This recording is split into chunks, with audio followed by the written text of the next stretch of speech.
Hi dear hi dear आइए बहुत स्वागत है आपका CMA study point YouTube channel पर। माय डियर स्टूडेंट्स, यह मैं लाया हूँ मैट्रिक बोर्ड, किसी भी स्टेट बोर्ड के मैट्रिक एग्जाम 10th क्लास के मैट्रिक के लिए साइंस का भी एक क्वेश्चन, मैं लाया हूँ। वैसे विशेष कर वर्तमान टाइम में प्रेजेंट टाइम में बिहार विद्यालय परीक्षा समिति बोर्ड पटना द्वारा जो आपका क्वेश्चन का छूट घोषित किया गया है, उसमें से पहले से भी साइंस में ऐसा ही क्वेश्चन पूछा जाता था, जो किसी 8 क्वेश्चन में से कोई 4 क्वेश्चन का जवाब देना होता था ना, आज भी आपको वही करना होगा।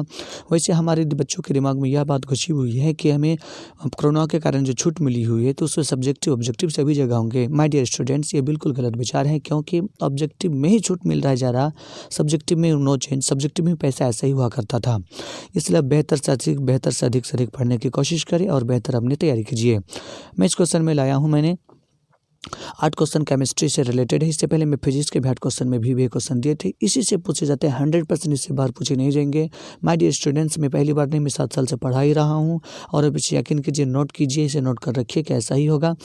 और आप देखेंगे कि इसमें क्वेश्चंस में और बताऊंगा, लेकिन सिर्फ इतने ही क्वेश्चन नहीं, इस तरह से 5 सेट में 6 सेट बताऊंगा, उसी से अंतर्गत आ जाएगा। तो इसमें देखते हैं कि केमिस्ट्री की इस सेट में इसमें 8 क्वेश्चन है, इसमें से कोई भी आपको 4 क्वेश्चन आपको इस तरह से याद कर लिखने होंगे। तो चलता हूँ आज के मैं इसमें वीडियो के में क्वेश्चन नंबर केमिस्ट्री के क्वेश्चन नंबर फर्स्ट है कि लोहे की वस्तुओं को हम पेंट क्यों पेंट करते हैं। तो इसका जवाब होता है कि लोहे की वस्तु को इसलिए हम लोग पेंट करते हैं कि जब उसके ऊपर पेंट कर देते हैं तो उसमें जल वाष्प कण, नमी और आपको इसके प्रभाव से बच जाता है, और क्या हो जाता है कि उसमें उसमें जंग नहीं लगता, क्योंकि आप ये भी जानते हैं कि जंग लगने से लोहा कमज़ोर हो जाता है, भंगुर होकर चूर हो जाता है, और उसमें तत्काल तुरंत जंग लगने से तो उसको वजन बढ़ता है, लेकिन आप देखे होंगे कि जंग लगने से धीरे धीरे लोहे की वस्तु चूर होकर टूट जाता है। ठीक है, इसी प्रकार मैं देखता हूँ क्या लिखा हुआ है। पेंट करने से लोहे के पदार्थ का ऊपरी भाग छुप जाता है, वह वायु के साथ सीधे संपर्क में नहीं आता है, जिस कारण उसमें जंग नहीं लगता है। इस प्रकार हम पेंट करके लोहे की वस्तु को जंग लगने से बचा सकते हैं। ठीक है, बहुत धन्यवाद। मैं आगे चलता हूँ। इसमें देख रहे हैं कि जल की अनुपस्थिति में, क्वेश्चन है, जल की अनुपस्थिति में अम्ल का व्यवहार अम्लीय क्यों नहीं होता है। तो ध्यान देंगे कि जल की अनुपस्थिति में अम्ल का व्यवहार अम्लीय क्यों नहीं होता है।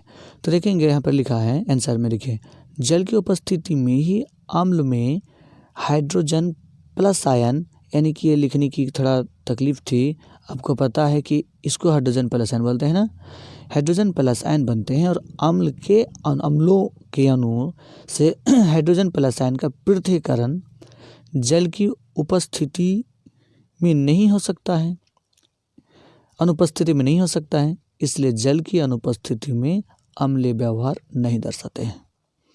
आप समझ गए, क्योंकि अम्ल में ही वो टूट कर क्या होता है, प्लस आयन देता है, और प्लस आयन उसके अनुपस्थिति में नहीं संभव है, और जब तक वो प्लस आयन में टूटेगा नहीं तो तब तक अम्ल बनेगा कैसे, जब तक अम्ल बनेगा नहीं तो अम्लीय व्यवहार दिखाएगा कैसे। ठीक ठाक, इसे फिर से देख लेंगे। ठीक है, मैं आगे चलता हूँ। माय डियर स्टूडेंट्स, मैं ज़्यादा मैं बोला करता हूँ, कम मैं लिखाता बोलता हूँ, लेकिन अब यूट्यूब में ऐसे हैं, इसलिए बोलते हैं कि लॉन्ग वीडियो ना हो जाए, इसलिए मैं ऐसा कर रहा हूँ। नहीं तो मैं अपने विचार से क्या, मैं अगर 60 मिनट पढ़ाता हूँ तो 40 मिनट में किसी बातों पर मैं बोलता ही समझाता हूँ, उस पर लेक्चर ही देता हूँ। 20 मिनट में लिखाता हूँ, चाहे कुछ और कुछ करता हूँ, लेकिन मेरे बोलना ज़्यादा मेरी आदत है। मैं चलता हूँ क्वेश्चन नंबर 3 की ओर। 3 में देखिए, क्या कारण है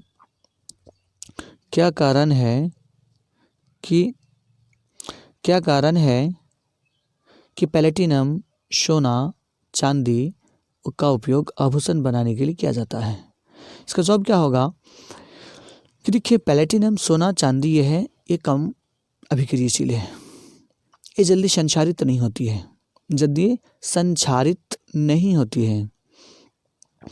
ठीक है, संक्षारित नहीं होती है, और क्या होता है कि इसका रंग भी नहीं खराब होता है, और हमारे रंगों के साथ भी कुछ नहीं बिगड़ता है। यही कारण है, देखिए, प्लेटिनम, सोना, चांदी कम अभिक्रियाशील धातु हैं, और ये संचारित भी नहीं होती हैं, उनकी चमक भी तेज होती है। यही कारण है कि इनका उपयोग आभूषण बनाने के लिए किया जाता है। नेक्स्ट चलता हूँ मैं अगला क्वेश्चन की ओर। तो इसमें देखेंगे, निम्नलिखित यौगिकों की संरचना सूत्र लिखिए। संरचना सूत्र देखिए, बिल्कुल न्यू सिस्टम है, बिल्कुल सब कुछ नया ही है, तो इसलिए क्या हो गया, इसमें लिखने में दिक्कत हुआ था।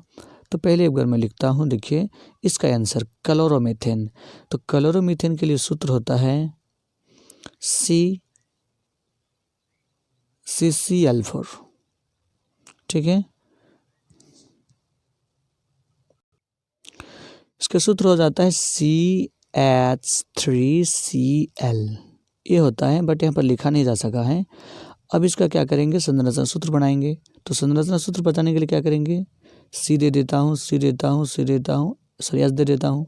तो इसके लिए H बॉन्डिंग दे दिए, इसके लिए H बॉन्डिंग दे दिए, इसके लिए H बॉन्डिंग दे दिए, और यहाँ पर एक क्लोरीन है, एक क्लोरीन दे दिए। तो क्या हो गया, इसका नाम क्लोरोमीथेन इज IPA नाम, ठीक है। फिर से एक बार देख लेंगे, ये H है, ये C है, इतना है। मैं दूसरे के लिए लिखता हूँ, अब देखेंगे कि उसके बाद देखेंगे कि यह है मीथेन। तो मीथेन के अब सूत्र जानते ही होंगे, क्या है, CH4 होता है। CH4 में बीच में C को रखेंगे, इसमें दाएं बाएं ऊपर नीचे H दे देंगे। ये तो इसमें लॉन्ग आपको डिसलेशन के बाद ही सब चीज़ समझी जाती है, लेकिन यहाँ पर इतना में आपको संतोष करना पड़ेगा। इस प्रकार से क्या हो गया, ये CH4 मीथेन है, जिसका ये संरचना सूत्र कहलाता है। नेक्स्ट चलता हूँ क्वेश्चन नंबर 5 के पास। 5 में देखेंगे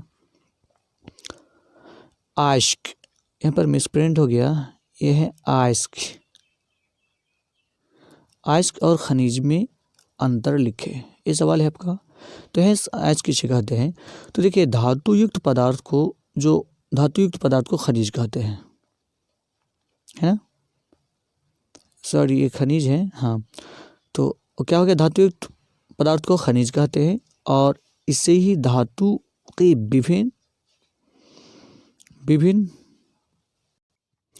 विभिन्न विधियों द्वारा, ये भी आपको मिसप्रिंट ही है, देखिए विधियों द्वारा प्राप्त की जा सकती है, उसे क्या कहते हैं, खनिज कहते हैं। लेकिन आयस्क किसे कहते हैं, आयस्क ठीक इसके हैं, कोई पदार्थ जिनसे धातु सरलता, सुलभ तथा कम खर्च से प्राप्त किया जाता है, उसे ही खनिज, उसे आयस्क कहते हैं। यहाँ पर थोड़ा ये टाइपिंग एरर है, ये है आपको खनिज, और यहाँ पर कहेंगे खनिज, और यहाँ पर है आयस्क, तो यहाँ पर है आयस्क। फिर से एक बार बोल देता हूँ, धातु युक्त पदार्थ को खनिज कहते हैं, इससे धातु को विभिन्न विधियों द्वारा प्राप्त की जाती है। बट आयस्क क्या है, वे पदार्थ जिनसे धातु सरलता, सुलभ तथा कम खर्च से प्राप्त होता है, उसे खनिज कहते हैं। नेक्स्ट चलता हूँ क्वेश्चन नंबर 6 के पास। सवाल है कि क्रियाशील मूलक क्या है, एक उदाहरण दे। तो बोला गया, देखिए कार्बनिक यौगिक, दैट्स मीन कार्बनिक यौगिक इन ऑर्गेनिक केमिस्ट्री में, ऑर्गेनिक यौगिक में विद्यमान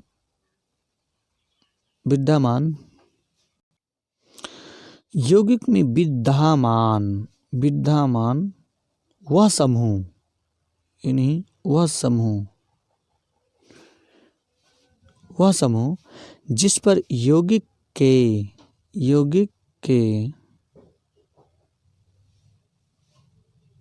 के अधिकांश रासायनिक गुण निर्भर करता है, उसे क्रियाशील मूलक कहते हैं।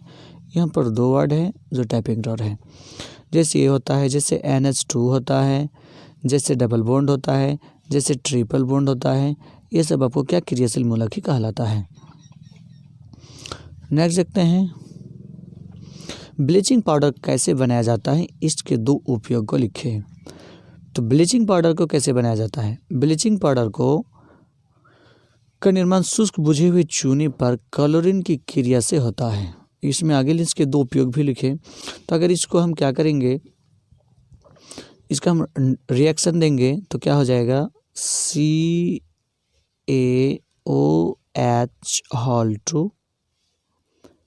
ये सॉलिड होंगे, प्लस इस पर क्लोरीन गैस प्रवाहित कर देंगे, क्या बोले, कैल्शियम ऑक्साइड CaOH, ठीक है, प्लस इसमें Cl2 क्लोरीन के प्रवाहित करेंगे, चूँकि क्लोरीन के प्रभाव से। उसके बाद ऊपर लिख देता हूँ, जगह के अभाव है, तो यहाँ पर क्या कहेंगे, तो बन जाएगा CaOCl2 प्लस H2O जल देंगे, ठीक है, यानी CaOH प्लस को की क्रिया Cl2 के साथ कराएंगे तो CaOCl2, जिसका कैल्शियम ऑक्सीक्लोराइड इसका रासायनिक नाम है, प्लस इसमें H2 जल बनेंगे, ठीक है। इसका 2 उपयोग की बात की जाए अगर, तो इसके 2 उपयोग हैं कि व्यंजक चूर्ण पीले रंग का चूर्ण है, जिसमें क्लोरीन की तीखी गंध होती है। व्यंजक चूर्ण क्या है, पीले रंग की चूर्ण है जिसमें क्लोरीन की तीखी गंध होती है, नंबर 1। नंबर 2 हो गया, यह जल में घुलनशील परंतु पूरी तरह से नहीं मिलते हैं, विलय नहीं होते हैं। ठीक ठाक। लास्ट क्वेश्चन है, लास्ट क्वेश्चन में देखते हैं क्या है। संतुलित रासायनिक समीकरण क्या है, एक उदाहरण दे। संतुलित रासायनिक समीकरण क्या है, एक उदाहरण दे। ठीक है, तो इसका क्या हो जाएगा, वह रासायनिक समीकरण जिसमें अभिकारक और उत्पादों में विभिन्न तत्वों की परमाणुओं की संख्या समान होती है उसे संतुलित रासायनिक समीकरण कहते हैं।